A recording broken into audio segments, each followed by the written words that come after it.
নমস্কার। অবশেষে বাংলা বাড়ি প্রকল্পের সুখবর। আপনারা যারা বাড়ির জন্য অপেক্ষা করছিলেন কিংবা প্রথম কিস্তির টাকা পেয়েও দ্বিতীয় কিস্তির টাকার জন্য চিন্তায় দিন গুনছিলেন, তাদের সবার জন্য চলে এলো এই মুহূর্তে সবচেয়ে এবং বড় খুশির খবর। এক ধাক্কায় বাংলার জন্য ১৭০০ কোটি টাকা ছাড়ল মোদী সরকার। হ্যাঁ, একদম ঠিক শুনছেন। প্রধানমন্ত্রী আবাস যোজনায় পশ্চিমবঙ্গে তৈরি হতে চলেছে আরও ১০ লক্ষ নতুন পাকা বাড়ি। শুধু তাই নয়, এই সংখ্যাটা আগামী দিনে বেড়ে ৩০ লক্ষ পর্যন্ত করা হবে। কিন্তু এখানেই শেষ নয়। আপনাদের মধ্যে যারা আগের কিস্তির টাকা পেয়ে আটকে ছিলেন, তাদের অ্যাকাউন্টে আগামী ৭ দিনের মধ্যেই ঢুকতে চলেছে বাংলা বাড়ি প্রকল্পের দ্বিতীয় কিস্তির ৬০,০০০ টাকা। আগামী ২০ জুলাইয়ের মধ্যে এই টাকা সরাসরি উপভোক্তাদের অ্যাকাউন্টে পৌঁছে যাবে।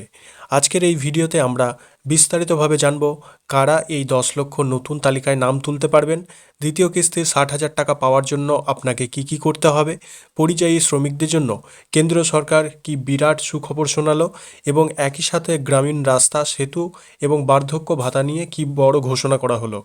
সব কিছু জানতে ভিডিওটি একদম শেষ পর্যন্ত দেখুন, স্কিপ না করে। আর আপনি যদি আমাদের চ্যানেলে নতুন হয়ে থাকেন, তবে এক্ষুনি সাবস্ক্রাইব করে অল নোটিফিকেশনটি অন করে রাখুন, যাতে এই ধরনের গুরুত্বপূর্ণ আপডেটগুলো মিস না হয়। দীর্ঘদিন ধরে কেন্দ্র এবং রাজ্যের মধ্যে ফান্ড বা টাকা নিয়ে একটা টানাটানি চলছিল, যার খেসারত দিতে হচ্ছিল সাধারণ মানুষকে এবং আপনাদের প্রত্যেককে। কিন্তু সম্প্রতি ঘটে গেল এক মস্ত বড় রদবদল। দিল্লিতে কেন্দ্রীয় গ্রামোন্নয়ন মন্ত্রী শিবরাজ সিং চৌহানের সঙ্গে রাজ্যের নতুন মুখ্যমন্ত্রী শুভেন্দু অধিকারীর একটি অত্যন্ত গুরুত্বপূর্ণ বৈঠক হয়। আর সেই বৈঠকেই ২৪ ঘন্টা কাটতে না কাটতেই তার আগেই একেবারে কেল্লাফতে দীর্ঘদিন ধরে আটকে থাকা গ্রাম উন্নয়নের টাকা এবার রিলিজ করে দিল সেন্ট্রাল গভর্নমেন্ট, মোদী সরকার। প্রথম দফায় কেন্দ্রীয় সরকার ১৭০০ কোটি টাকা রিলিজ করেছে, অর্থাৎ ১,৭০০ কোটি টাকা। আর এই টাকার বেশিরভাগ খরচ করা হবে গরিব মানুষের পাকা বাড়ি তৈরি করার জন্য। প্রধানমন্ত্রী আবাস যোজনায় পশ্চিমবঙ্গকে প্রথম দফায় ১০ লক্ষ নতুন বাড়ি তৈরি করার অনুমোদন দেওয়া হয়েছে এবং সরকারি সূত্রের খবর, আগামী দিনে সমীক্ষা শেষ হলে এই সংখ্যাটা ধাপে ধাপে ৩০ লক্ষ পর্যন্ত পৌঁছাবে। অর্থাৎ যারা কাঁচা বাড়িতে থাকেন, তাদের পাকা বাড়ি পাওয়ার স্বপ্ন এবার পূরণ হতে চলেছে। এবার আসি সেই সব মানুষদের কথায় যারা অধীর আগ্রহে দ্বিতীয় কিস্তির টাকার জন্য অপেক্ষা করছিলেন। আগের সরকারের আমলে প্রায় ১৮,৬৫,০০০ উপভোক্তা প্রথম কিস্তির টাকা পেয়েছিলেন, কিন্তু তারপর সরকার বদল হওয়া এবং বিভিন্ন প্রশাসনিক জটিলতার কারণে দ্বিতীয় কিস্তির টাকা আপনারা পাননি। অনেকেই চিন্তায় ছিলেন যে সরকার পরিবর্তনের পর তারা আদৌ এই টাকা পাবেন কিনা। আপনাদের সমস্ত চিন্তা দূর করতে কোলাঘাটের প্রশাসনিক বৈঠক থেকে মুখ্যমন্ত্রী শুভেন্দু অধিকারী নিজে এক ঐতিহাসিক নির্দেশ দিয়েছেন। তিনি স্পষ্ট জানিয়েছেন, আগামী এক সপ্তাহের মধ্যে, অর্থাৎ মাত্র ৭ দিনের মধ্যে ওই ১৮,৬৫,০০০ উপভোক্তার অ্যাকাউন্টে দ্বিতীয় কিস্তির টাকা ৬০,০০০ টাকা করে ধাপে ধাপে দেওয়ার কাজ, সেটি কিন্তু দ্রুত শুরু করতে হবে। মুখ্য সচিবের নির্দেশে যে স্ক্রুটিনি বা যাচাইকরণ চলছিল, তাতে দেখা গেছে যে মাত্র ০.৮ থেকে ১% মানুষ বাদ যাবে। বাকি সমস্ত উপভোক্তাই কিন্তু জেনুইন এবং প্রকৃত যোগ্য। তাই টাকা পাওয়ার ক্ষেত্রে আর কোনো আইনি বা প্রশাসনিক বাধা নেই। আগামী ৭ দিনের মধ্যেই আপনাদের ব্যাংক অ্যাকাউন্টে সেই টাকা কিন্তু ধাপে ধাপে ঢোকা শুরু হবে। এই বিপুল পরিমাণ টাকা যাতে সঠিক এবং যোগ্য মানুষের হাতে পৌঁছায়, তার জন্য রাজ্যে ইতিমধ্যেই জোর কদমে শুরু হয়ে গেছে নতুন সমীক্ষা বা ভেরিফিকেশন। রাজ্যের পঞ্চায়েত মন্ত্রী দিলীপ ঘোষ জানিয়েছেন যে আবাসের টাকা আসা শুরু হতেই প্রশাসন অত্যন্ত সক্রিয় হয়ে উঠেছে। সরকারি আধিকারিকরা বাড়ি বাড়ি গিয়ে খতিয়ে দেখছেন যে প্রকৃত উপভোক্তা যারা এতদিন ধরে কাঁচা বা মাটির বাড়িতে বসবাস করছেন অথচ দুর্নীতির কারণে তালিকায় নাম তুলতে পারেননি, তাদের নাম এবার অগ্রাধিকার পাবে। মন্ত্রী মহাশয় স্পষ্ট ডেডলাইন দিয়ে জানিয়েছেন, আগামী ২০ জুলাইয়ের মধ্যে সমস্ত যোগ্য উপভোক্তারা তাদের প্রাপ্য টাকা নিশ্চিতভাবে পেয়ে যাবেন। তাই আপনার এলাকার যদি এখনও আধিকারিকরা না গিয়ে থাকেন, তবে খুব শীঘ্রই তারা আপনার বাড়ি পরিদর্শন করতে পারেন।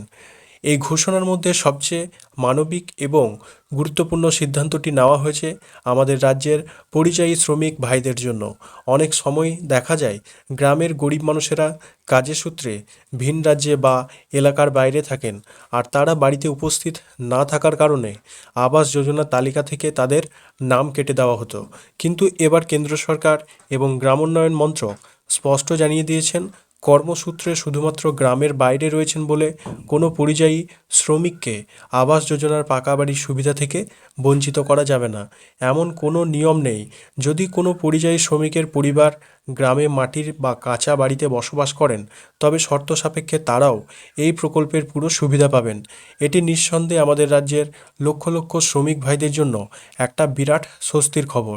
এর পাশাপাশি গ্রামীণ এলাকার ভুল বদল করতে প্রধানমন্ত্রী গ্রাম সড়ক যোজনার প্রায় 25,000 কোটি টাকার অনুমোদন দেওয়া হয়েছে।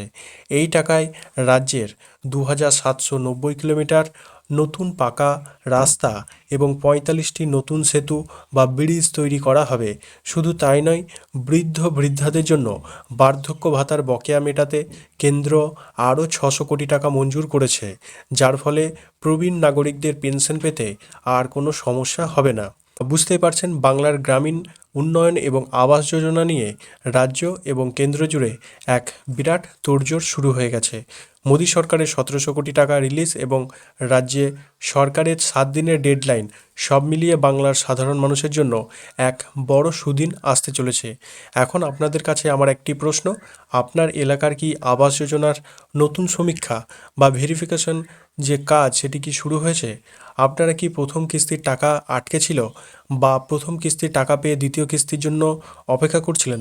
অবশ্যই কিন্তু আপনারা নিচের কমেন্ট বক্সে আপনার জেলা এবং আপনার ব্লকের নাম লিখে আমাদের জানান, যাতে আপনার এলাকার কোনো আপডেট আসলে আমরা সবার আগে আপনাদের কাছে সেই আপডেট পৌঁছে দিতে পারি।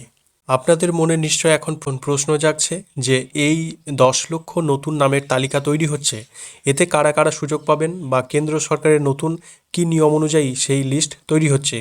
এই বিষয়টা আপনাদের একটু খোলসা করে জেনে নেওয়া দরকার, যাতে কোনো ভুল তথ্যের কারণে আপনার নাম তালিকা থেকে বাদ না পড়ে। যারা একদম জেনুইন বা প্রকৃত গরিব, যাদের মাথার ওপর কোনো ছাদ নেই, কিংবা যারা তিরপল বা খড় দিয়ে তৈরি অত্যন্ত জরাজীর্ণ কাঁচা বাড়িতে বসবাস করছেন।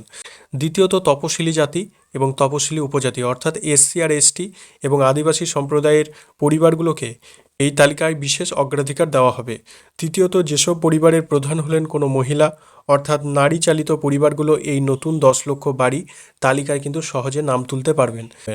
এখানে আপনাদের একটা কথা সতর্ক করে দিই, যদি আপনার পরিবারে কোনো সরকারি চাকরিজীবী থাকেন কিংবা বাড়িতে 4 চাকা গাড়ি বা ট্রাক্টর থাকে, অথবা আপনার যদি ইতিমধ্যে একটি পাকা বাড়ি থেকে থাকে, তবে কিন্তু কোনোভাবে আপনার নাম এই তালিকায় থাকবে না। সমীক্ষক দল বাড়িতে এলে তারা এই সমস্ত বিষয়গুলি কঠোরভাবে ভেরিফাই করছে এবং তারা আপনার বাড়ির প্রকৃত পরিস্থিতি কেমন তা অবশ্যই সৎভাবে আধিকারিকদের জানাবেন। এবার আসি অত্যন্ত গুরুত্বপূর্ণ বিষয়ে, যখন পঞ্চায়েত দপ্তরে বা রাজ্য সরকারের আধিকারিকরা আপনার বাড়িতে ভেরিফিকেশনের জন্য আসবেন, কিছু প্রয়োজনীয় নথিপত্র বা ডকুমেন্ট আগে থেকেই রেডি রাখতে হবে, কারণ নথিতে সামান্য ভুল থাকলে কিন্তু আপনার 60,000 টাকার কিস্তি আটকে যেতে পারে।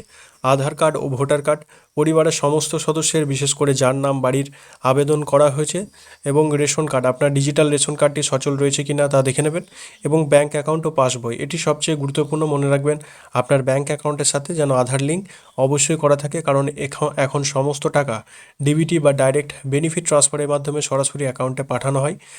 অ্যাকাউন্টটি ইনঅ্যাক্টিভ বা বন্ধ থাকলে টাকা কিন্তু ঢুকবে না। এবং জমির দলিল বা পর্চা আপনি যে জায়গায় বাড়িতে বানাচ্ছেন সেই জায়গার কিন্তু বৈধ কাগজ বা খতিয়ান নম্বর কিন্তু রেডি রাখতে হবে।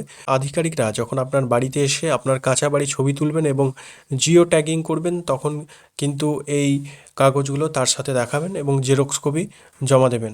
ভিডিওটি তথ্যপূর্ণ মনে হলে অবশ্যই একটি লাইক করবেন, বন্ধুদের সাথে প্রচুর পরিমাণে শেয়ার করবেন, তারাও যাতে এই খুশির খবরটি জানতে পারে। এই ধরনের সরকারি প্রকল্পের সমস্ত ব্রেকিং আপডেট সবার আগে পেতে আমাদের চ্যানেলটি সাবস্ক্রাইব করতে ভুলবেন না। আজকের মতো এখানেই শেষ করছি, দেখা হবে পরের কোনো গুরুত্বপূর্ণ ভিডিওর সাথে। ততক্ষণ ভালো থাকবেন, সুস্থ থাকবেন, ধন্যবাদ।